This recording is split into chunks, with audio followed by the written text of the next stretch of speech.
Subscribe करिए हमारे channel target UP TET CTET को और बेल आइकन को दबाइए।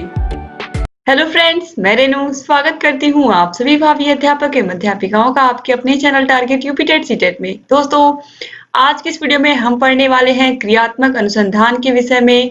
क्रियात्मक अनुसंधान किसे कहते हैं, इसकी परिभाषाएं और इसका क्या महत्व है या फिर इसकी क्या आवश्यकता है। शिक्षा के क्षेत्र के अलावा भी कौन कौन से क्षेत्रों में इसका उपयोग है, आज हम इसके विषय में पढ़ेंगे। दोस्तों, ये टॉपिक बहुत ही महत्वपूर्ण है आपके एग्जाम की दृष्टि से। इस चैप्टर से बहुत सारे क्वेश्चन एग्जाम में आते हैं, बहुविकल्पीय क्वेश्चन भी आते हैं, अति लघु उत्तरीय भी आते हैं, लघु उत्तरीय भी आते हैं। दोस्तों, आप लोग ध्यान से पढ़िएगा और कहीं पर भी कोई भी समस्या नहीं आएगी आपको, क्योंकि बहुत ही आसान चैप्टर है। और जो क्रियात्मक अनुसंधान है, इसका एक ही ध्येय वाक्य है और वो है समस्या हमारी और समाधान भी हमारा। कई बार एग्जाम में पूछा भी गया है कि समस्या हमारी, समाधान भी हमारा। यह किसका ध्येय वाक्य है? याद रखिएगा, क्रियात्मक शोध का या क्रियात्मक अनुसंधान का। और इसके द्वारा यही हमें सिखाया जाता है कि हम किसी भी संस्था में काम कर रहे हैं, कोई विद्यालय है, कोई फैक्ट्री है, कोई भी कंपनी है, तो उसमें जो व्यक्तिगत समस्याएं आती हैं, जो छोटी मोटी समस्याएं आती हैं, कैसे उन समस्याओं से हमें उन समस्याओं को सुलझाना है और अपनी संस्था को, अपने विद्यालय को और बेहतर बनाना है। इसी के विषय में हम क्रियात्मक अनुसंधान में पढ़ते हैं। तो दोस्तों, चलिए हम देखते हैं क्रियात्मक अनुसंधान या क्रियात्मक शोध। देखिए, क्रियात्मक अनुसंधान वह अनुसंधान है जिसमें विद्यालय की कार्यप्रणाली में सुधार लाने, सामाजिक समस्याओं का समाधान ढूंढने तथा औद्योगिक समस्याओं के निदान का प्रयास किया जाता है। क्रियात्मक अनुसंधान का उद्देश्य है सैद्धांतिक ज्ञान के आधार पर व्यवहारिक समस्याओं का समाधान करना। ठीक है, तो यानी कि जो भी हमारे डेली की लाइफ में छोटी मोटी समस्याएं आती हैं हमारे संस्थान में, हमारे विद्यालय में, कैसे हम उन्हें दूर करें। दोस्तों, अगर हम शिक्षा की बात करें या जो बच्चों को सीखने में कठिनाई होती है, तो इसके अंतर्गत हम जैसे अगर बच्चों को गृह कार्य से संबंधित कोई भी समस्या है, तो अगर बच्चा होमवर्क नहीं करके लेके आता है या किसी प्रकार की समस्या है, या बच्चे के माता पिता उतने पढ़े लिखे नहीं है कि उसे वो चीजें बता पाए, तो ये इस तरीके की समस्याओं का भी समाधान टीचरों को कैसे करना है।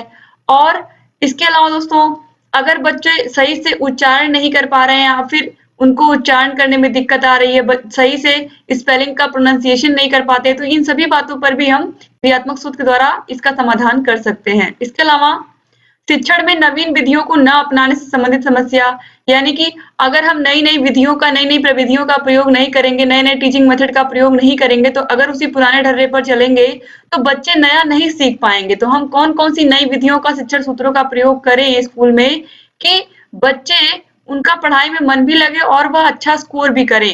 तो ये इन सभी चीजों का जो समाधान होता है, यानी कि जो भी समस्याएं आती हैं हमारे सामने, किस प्रकार से हम क्रियात्मक अनुसंधान या क्रियात्मक शोध के द्वारा उसका हम समाधान ढूंढते हैं, यही पूरा चैप्टर आज आप लोगों को पढ़ना है। ठीक है, इसके अंतर्गत हम कोई भी समस्या होगी उसका समाधान हम खुद ढूंढेंगे। इसके अलावा दोस्तों, अगर विद्यालय की बात करें तो विद्यालय में शिक्षकों की अगर संख्या कम है, तो शिक्षकों की कम संख्या भी एक समस्या होती है। किस तरीके से, अगर क्लासेस अधिक है, बच्चे अधिक हैं, तो किस तरीके से जितने कम टीचर हैं, उन्हीं कम टीचरों को किस तरीके से व्यवस्थित किया जाए, किस तरीके से उनका टाइम टेबल बनाया जाए कि बच्चों की जो पढ़ाई है वह बाधित ना हो। तो अगर टीचरों की संख्या कम है, तो इसके लिए भी हम, इस समस्या के समाधान के लिए भी हम क्रियात्मक शोध को अपना सकते हैं और इसके माध्यम से हम इसकी समस्या का समाधान, इस समस्या का समाधान क्या कर सकते हैं, ढूंढ सकते हैं।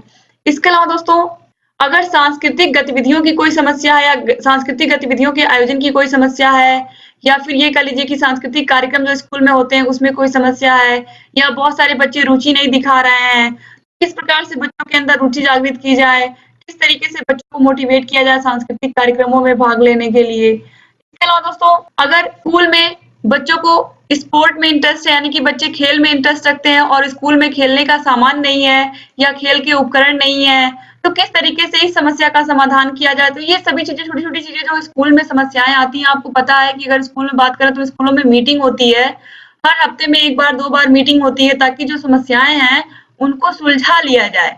क्रियात्मक शोध इसी पर आधारित है कि किस तरीके से जो हमारी समस्या है उसका हम खुद समाधान कैसे ढूंढें। तो चलिए देखते हैं, क्रियात्मक शोध की कुछ परिभाषाएं यहाँ पर दी हुई हैं। तो देखिए, गुड के अनुसार यह परिभाषा है, शिक्षकों, पर्यवेक्षकों और प्रशासकों द्वारा अपने निर्णयों एवं क्रियाओं की गुणवत्ता में सुधार हेतु किया जाने वाला अनुसंधान ही क्रियात्मक अनुसंधान कहलाता है।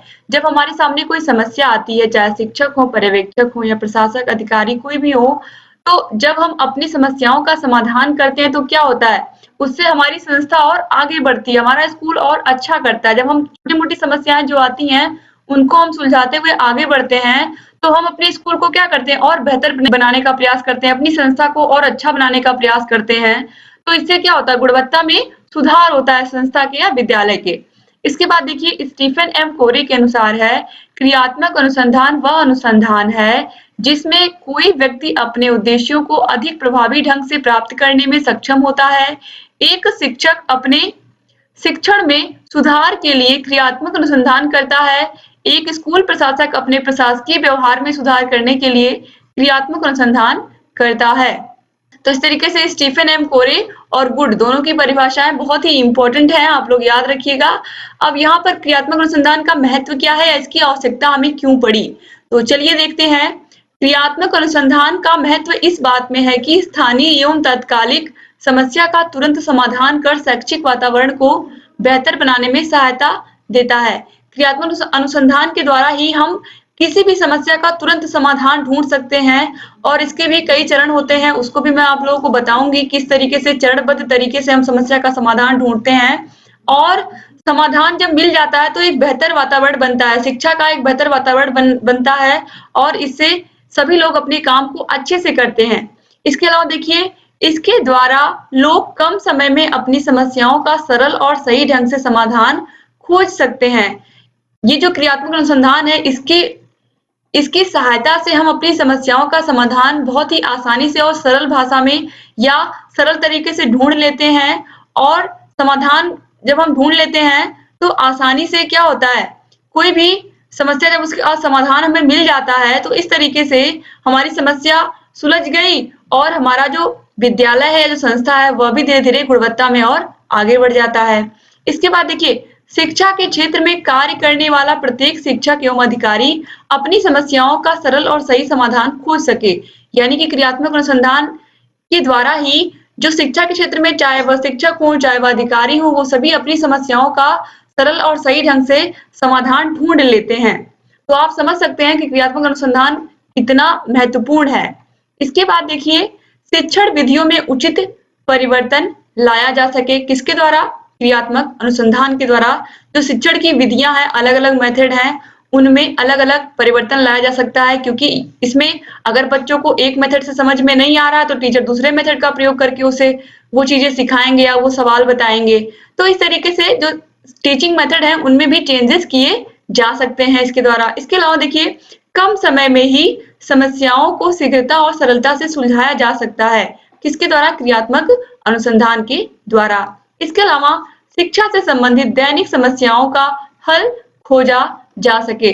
जो भी छोटी मोटी समस्याएं आती हैं शिक्षकों के सामने या प्रशासक के सामने, वो सभी उनका आसानी से हम क्या कर सकते हैं, हल ढूंढ सकते हैं क्रियात्मक शोध के द्वारा।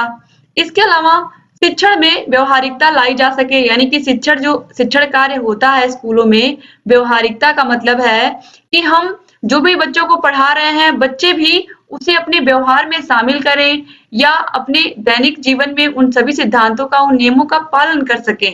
तो इस तरीके से जो भी समस्या आती है उसका समाधान हम कर सकते हैं। अभी आपको पता है कि स्कूलों में, अगर प्राइमरी स्कूलों की बात करें तो जैसे कि बच्चों का नामांकन, सभी बच्चों का, कोई भी बच्चा ऐसा ना हो जो बिना पढ़ा लिखा रह जाए या निरक्षर रह जाए, ऐसे बच्चों को स्कूल में नामांकन कराना, अगर कोई समस्या आ रही तो समस्या का समाधान क्रियात्मक शोध के द्वारा ढूंढना। इसके अलावा बहुकक्षा की कठिनाई, बहुकक्षा का मतलब है, आप लोगों को भी पता है कि स्कूल में कक्षाएं अधिक हैं और टीचर कम हैं, तो किस तरीके से इसे व्यवस्थित किया जाए। इसके अलावा शिक्षक अभिभावक के सहयोग की समस्या, कभी कभी होता है कि अभिभावकों के पास समय नहीं होता है, शिक्षक से नहीं मिल पाते हैं, तो शिक्षक भी बच्चों के विषय में ज्यादा नहीं जान पाते हैं कि बच्चा घर पर पढ़ पाता है या नहीं पढ़ पाता है। तो इसलिए जो समस्या आती है, या शिक्षकों और अभिभावकों के सहयोग के बीच में सहयोग की जो भावना, या जो हम ये कह सकते हैं कि शिक्षक और अभिभावक के बीच में जो सामंजस्य नहीं बैठ पाता है, उसके लिए भी हम क्रियात्मक शोध के माध्यम से उसका भी समाधान हम ढूंढ सकते हैं, किस तरीके से अभिभावकों और शिक्षकों के मध्य में सहयोग की समस्या जो है उसको हम खत्म कर सके, किसके माध्यम से, क्रियात्मक शोध के माध्यम से। तो कोई भी समस्या हमारे सामने आती है तो हम क्रियात्मक शोध के द्वारा उस समस्या का हल ढूंढ सकते हैं। क्रियात्मक शोध के क्षेत्र कौन कौन से हैं, इसके अलावा क्रियात्मक शोध के उद्देश्य क्या है, क्रियात्मक शोध की विशेषताएं क्या है, ये सभी हम अगले वीडियो में पढ़ेंगे। और क्रियात्मक शोध के चरण तो बहुत ही इंपॉर्टेंट है, वो भी मैं आपको बताऊंगी। दोस्तों इससे पहले की जितनी भी वीडियोस हैं, अगर आपने नहीं देखी है तो आप देख सकते हैं, यहाँ आपको आई बटन पर क्लिक करके सभी वीडियोस की लिंक मिल जाएगी। आप सभी वीडियोस के नोट्स बनाइए। ये आपका चैप्टर नंबर 10 था, 10 चैप्टर क्रियात्मक शोध या क्रियात्मक अनुसंधान है। इसके बाद फिर एक चैप्टर और है 11, और इसके बाद आपका ये पूरा फर्स्ट पेपर कंप्लीट हो जा रहा है। तो बहुत ही जल्द आपका ये फर्स्ट पेपर समाप्त होने वाला है, सेकंड पेपर भी खत्म होने वाला है। तो इस तरीके से जो भी प्रशिक्षु नोट्स बना रहे हैं वो बहुत अच्छा काम कर रहे हैं। आप लोग का दोनों ही विषय बिल्कुल तैयार भी हो गया है और अब खत्म होने वाला है। इसके अलावा दोस्तों अगर आपको इसकी फ्री पीडीएफ चाहिए तो फ्री पीडीएफ के लिए आप हमारे टेलीग्राम चैनल को ज्वाइन करिए। टेलीग्राम चैनल पर आपको इसकी फ्री पीडीएफ मिलेगी और डिस्क्रिप्शन बॉक्स और कमेंट बॉक्स में भी आपको लिंक मिल जाएगी। आप लिंक पर क्लिक करके सभी वीडियोस को देखिए और टेलीग्राम पर जाकर के टेलीग्राम के लिंक पर क्लिक करके टेलीग्राम को ज्वाइन कर लीजिए। वहां पर ही आपको सभी विषयों की फ्री पीडीएफ मिलेगी। और दोस्तों आपने अगर चैनल को सब्सक्राइब नहीं किया तो प्लीज सब्सक्राइब कर दीजिए और बेल आइकन को भी प्रेस कर दीजिए, ताकि हम जो भी नई वीडियोस बनाते हैं उन सभी का नोटिफिकेशन आप लोग के पास समय से जाए और आप हमारे सभी वीडियोस को ऐसे ही देखते रहें। उम्मीद करती हूँ आप चैनल से ऐसे ही बने रहेंगे और सभी वीडियोस को देखते रहेंगे और जहाँ कहीं भी कोई भी समस्या है हमसे पूछते रहेंगे। एक बार फिर से आप सभी भाई बहनों का बहुत बहुत शुक्रिया वीडियो पूरा देखने के लिए। सब्सक्राइब के जस्ट बगल में ज्वाइन बटन होगा, ज्वाइन बटन पर क्लिक करके आप और भी सुविधाएं प्राप्त कर सकते हैं। हमारे चैनल से हमसे बात भी कर सकते हैं और अपनी समस्या का व्यक्तिगत समाधान भी प्राप्त कर सकते हैं हमसे। बस दोस्तों ऐसे चैनल से बने रहिए और जहाँ कहीं भी कोई भी समस्या है हमसे बताते रहिए। दोस्तों मिलते हैं नेक्स्ट वीडियो में, तब तक अपना ख्याल रखिएगा, अपने परिवार का ख्याल रखिएगा और ऐसे ही चैनल से बने रहिएगा। जय हिंद।